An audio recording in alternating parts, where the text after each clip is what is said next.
yaliyopita kwenye hatma. Lakini kuendelea kumwadhibu Shabani haiwezi kubadilisha kilichotokea. Kwa miaka yote ambaye nimekaa hapa, Shabani hakuwa kunifanyia mimi hivi. Mimi kwa upande wangu nimeshafanya maamuzi. Umekubali kuolewa na Sadala? Hilo ni jibu. Naona mambo si haba, yani uko hivi. Uko ngari. Nia yangu ya dhati kabisa ilikuwa ni kukusaidia zaidi ya hapo. Moyo hauchagui wapi pa kupenda. Nimependa dadangu. Mimi nimekuja hapa kuhubiriwa habari zenu za mapenzi. Lakini hata hapa ni nyumbani kwetu pia. Ukija kupata matatizo kama alopata Juma, ndio utakapojua kwamba hawa si ndugu zako kabisa. Nitakuwamba makofi sasa hivi. Alafu usishindane na watoto wa 2000. Wewe maji ya kwetu baba.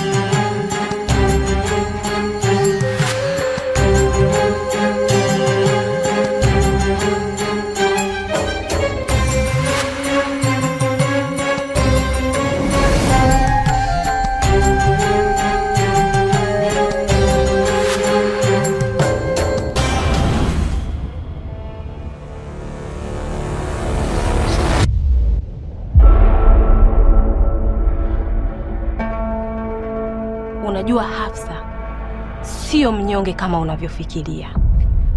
Pale alipo anatafuta mganga kwa ajili ya kumdhibiti Sadala pamoja na wewe. Astaghfirullah. Astaghfirullah alazim.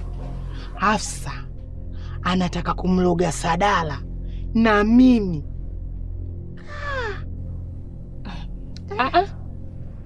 Tafadhali naomba usinitaje. Unajua Hafsa ameniambia jambo hili kwa siri kubwa sana.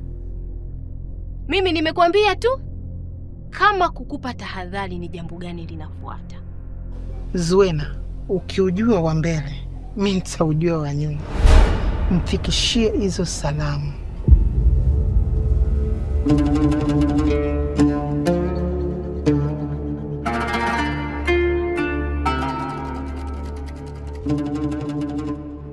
Dizonga. Naam. Assalamu alaikum. Wa alaikum salam. Karibu sana. Asante sana bwana. Ila niwie radhi kidogo, maana Bihawa amepumzika kidogo ndani. Lakini bwana Karimu. Naam. Leo sijaja kwa ajili ya Hawa. Leo nimekuja kwa ajili ya Asha. Asha. Dizonga. Kuna chochote kinaendelea baina yako wewe na Asha? Karimu, unajua Asha ni mtu mzima na ana uwezo kujizungumzia yeye mwenyewe. Sidhani kama mimi napaswa kumzungumzia sana. Kwa sahihi. Lakini vile vile Asha yuko chini ya uangalizi wangu, Dizonga.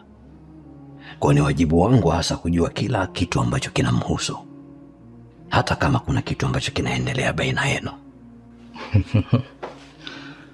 Sikia bwana Karimu. Naam. Unajua mimi ni mtu ambaye nazingatia sana mafundisho ya dini yetu. Bila shaka. Na ningependa nikutoe tu wasiwasi. Sina nia mbaya yoyote ya kumvunjia heshima Asha wala kumharibia maisha yake. Unajua hili jambo ni la heri na nina imani kabisa litaenda kwenye njia sahihi kama vile dini yetu ambavyo inatuamrisha. Amin. Lakini nafikiri itakuwa ni vyema na mimi nikiweka wazi ukweli huu kwako, Dizonga. Kuna mtu mwingine ambaye ameshakuja hapa kuja kutoa posa kwa ajili ya huyo Asha. Na si siku nyingi, ni siku 2 tu zilizopita. Basi sawa. Mimi nahisi tukimwachia mwenyewe mhusika ili aweze kufanya maamuzi sahihi. Na unajua siku zote Allah ndo mpangaji wa kila jambo. Na nina imani kabisa atapanga jambo ambalo jema na lenye heri kwetu sote.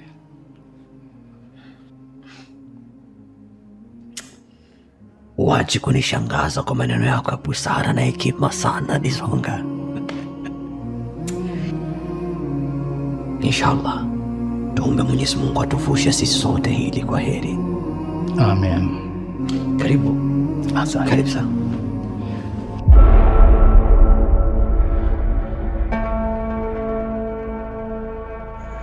Mume wangu, Mke wangu, maisha yamekuwa magumu sana bila wewe, na wewe ndio ulenilemaza kwa kunifanya niamini kwamba mwanamke hapaswi kufanya kazi isipokuwa anatakiwa kusubiri mama yake amhudumie. Sasa niambie, wewe uko hapa sasa hivi, ni nani atanihudumia mimi?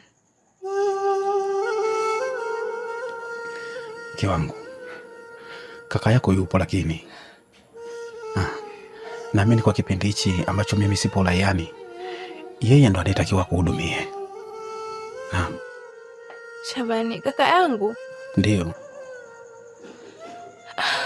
Sikiliza nikwambie, mimi nimeamua kujitafutia kazi mwenyewe ili niweze kujikimu.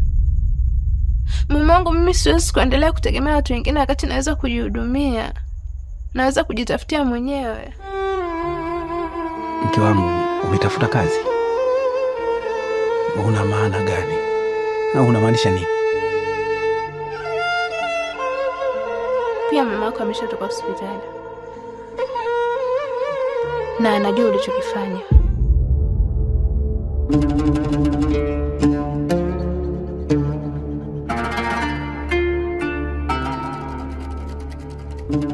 Kaka Dizonga, nimefikiria kuhusu ofa yako. Nimeamua kuikubali, lakini kwa sharti moja muhimu. Asha, nipo hapa na kusikiliza. Ni sharti gani hilo ambalo unataka kuniambia? Nataka tuandikishane rasmi kuwa sitalazimika kulipa pesa hiyo kwa namna yoyote nyingine zaidi ya pesa yenyewe tu. Sawa kabisa, lakini mimi sina shida yoyote kuhusu jambo hilo. Lakini mimi pia vile vile nina sharti langu. Sawa kabisa, lakini mimi sina shida yoyote kuhusu jambo hilo. Lakini mimi pia vile vile nina sharti langu.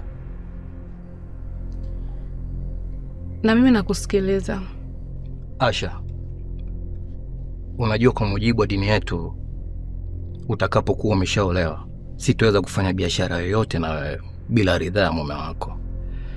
Hivyo basi, mimi ningependelea ukasitisha masuala yako ya ndoa.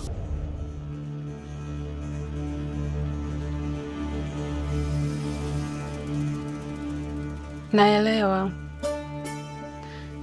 ila hili ni jambo ambalo nahitaji kutafakari kwa umakini mkubwa zaidi.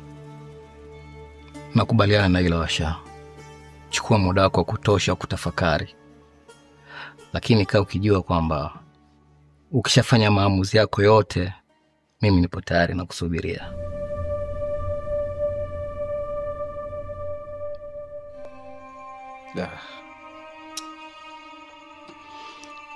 Mariam, unataka kuniambia kwamba umemwambia mama? Nilikwambia usimwambie mama, Mariam. Mume wangu, hebu usinilaumu basi. Ungefikiria hayo kabla ya kufanya hiyo dhambi yako ya kuiba. Hivi unajua madhara hicho ulichokifanya ni makubwa kuliko unavyofikiria wewe? Unalijua hilo? Mimi sijui hata mnataka nijiteteaje. Mnataka niongeaje ili muendewe? Nimesema sikufanya kwa kusudi langu mwenyewe. Nilifanya kwa ajili ya mama yangu, kwa ajili ya kumtibu mama. Ona sasa mama ameshatibiwa na amerudi nyumbani.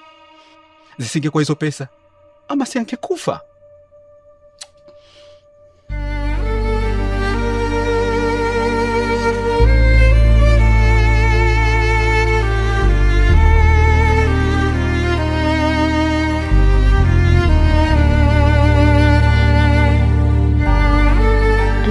kwamba umekuja hapa kwa ajili ya kumwona Asha. Kuna usalama kweli? Mdogo wangu, usalama upo mkubwa sana. Kwani kuna shida gani mimi nikija hapa kwa ajili ya Asha, wakati unajua kabisa Asha ni binti ambaye hajaolewa? Na istoshe pia unajua mimi kaka yako sijaoa, kwa sijaona sababu ya kuwa na wasiwasi hapo. Kwa hiyo unataka kumaanisha nini? Usitake kuniambia kwamba unataka kumfanya kuwa mke wako. Hawa, kama Asha mwenye ataridhia na tutakubaliana, sidhani hapo kama kuna shida mdogo wangu. Unamaanisha kweli? Yaani unataka kumwoa mfanyakazi wa ndani? Hawa, Qur'ani inatufundisha wazi kabisa, thamani ya mtu haipimwi kwa mali wala kipato chake, bali thamani ya mtu upimwa kwa uchamungu wake. Sikiza mdogo wangu, dunia situfanye tukabaguana. Kama Asha ni mwema na ana tabia njema, basi ni chaguo jema zaidi kwangu. Hapana. Nahisi unanitania eh? Si kweli kabisa.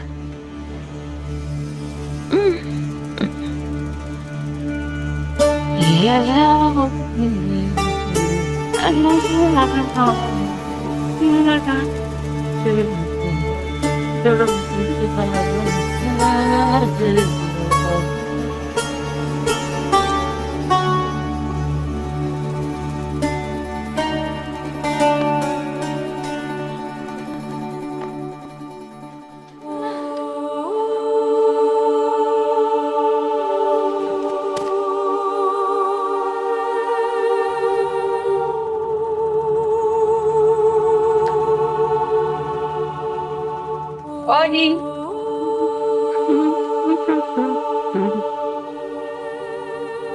Odi. Karibu. Karibu pita.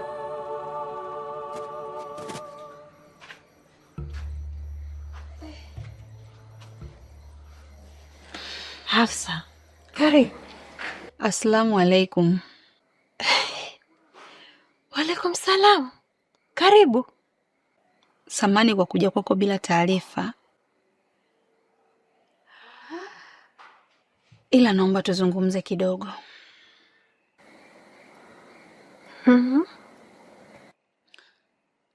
Najua sababu ni Sadala na yale yaliyotokea. Ningeomba tutambue mimi sina nia mbaya kwake.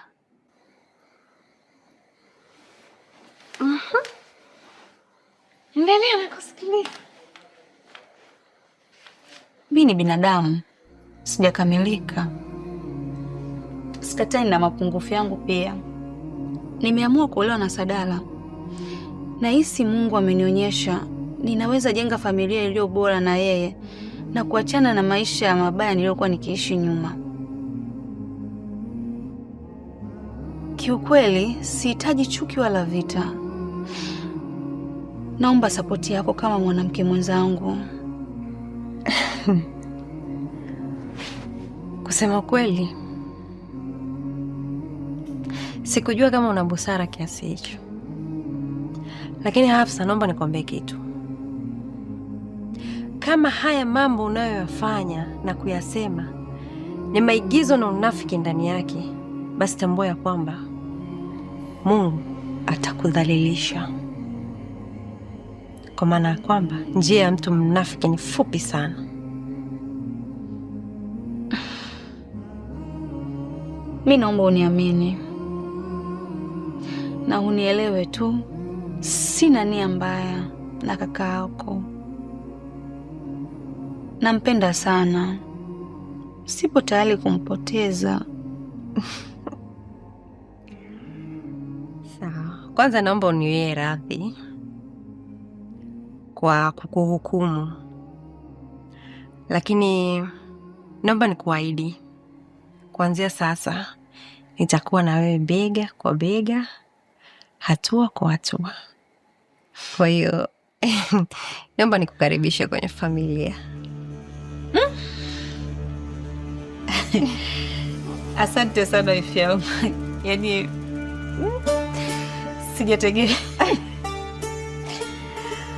sijategemea. Nashukuru sana. Karibu. Lazima usitegemee kwa sababu kwa maneno nilokuwa naambiwa na muonekano nilokuwa naupata. Asante. Karibu sana.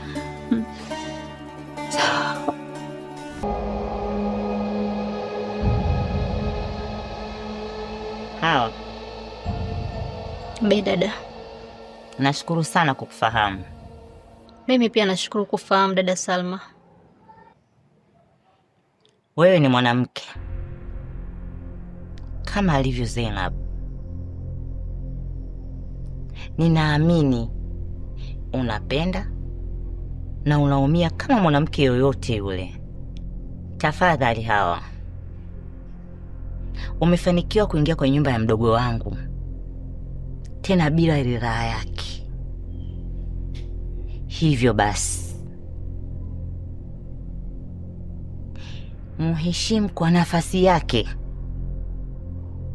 tena bila kusurutishwa. Nafikiri utakuwa umenielewa. Mimi nimekuelewa vizuri dada Salma.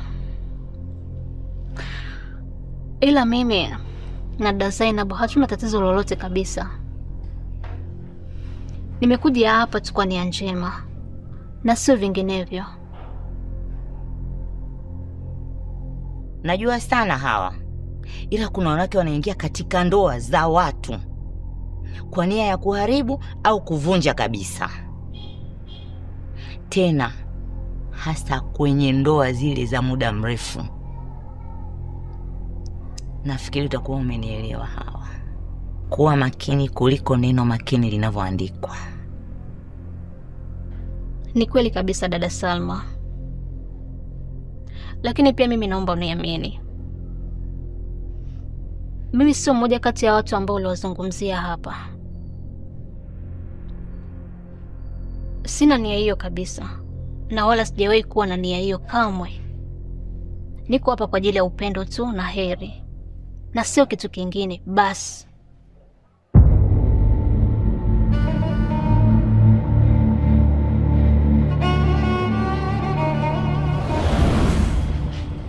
Unajua watu wakiona mimi na biashara hizi 2-3 wanachukulia kwamba mimi nina hela nyingi. Yaani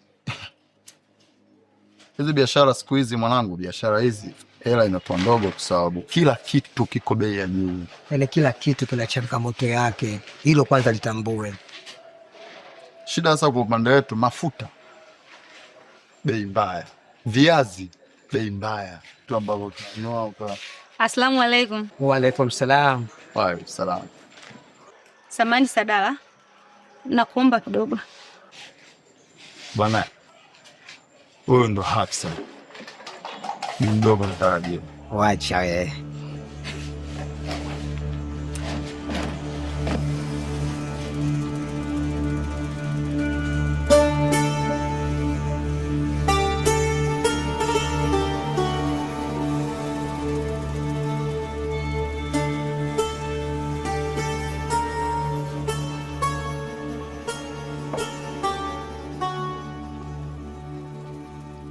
Una nini Hafsa? Leo umeonana na Dada Salama? Ndio, nimeona naye. Kuna kitu chochote kakwambia? Ndio. Aliniambia kwamba alikuja chumbani kwako kukutana na mwanaume mwingine. Na mwanaume mwenyewe ni Roja. Sadala, nakuomba unisamehe sana. Ila yani jinsi ilivyo sivyo kama mnavyofikiria. Naomba tu niwie radhi. Unajua Hafsa, umeniumiza sana moyo wangu. Sana. Yaani sikutegemea kwa mtu kama wewe ambaye kila siku nazungumza naye kuhusu hivi, alafu bado unaenda. Alafu ni kweli hatukusoma sana dini, lakini tunasikia kila siku mawaidha yakitolewa, na tushazungumza kuhusu hili swala kuacha zina, kwa sababu Qur'ani inasema kwamba hautaki kumkaribia mwanaume asiyekuwa halali yako, na wala tusikaribie zina, kwa sababu zina ni chafu na ni njia mbaya sana. Kwa nini unaendelea na mama? Si tushazungumza mimi naye kwamba tuache na mama? Sitarudia tena Sadala, nimekosa. Hautaka ukasikia tena hilo swala, naomba tu nisamehe. Hafsa, hii iwe mara ya mwisho, na nakusamehe kwa sababu ya hadithi ya Mtume Muhammad sallallahu alaihi wasallam, anasema kwamba yeyote mwenye nguvu ni yule anayesamehe. Na kusamehe, ila hii iwe mwanzo na mwisho. Sijui unanielewa? Iwe mwanzo na mwisho. Kwa mara nyingine nikisikia, nikiona, hata nikihisi, sitokwenda.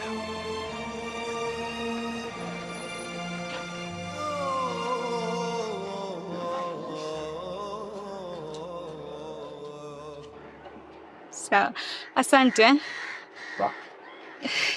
Baadaye.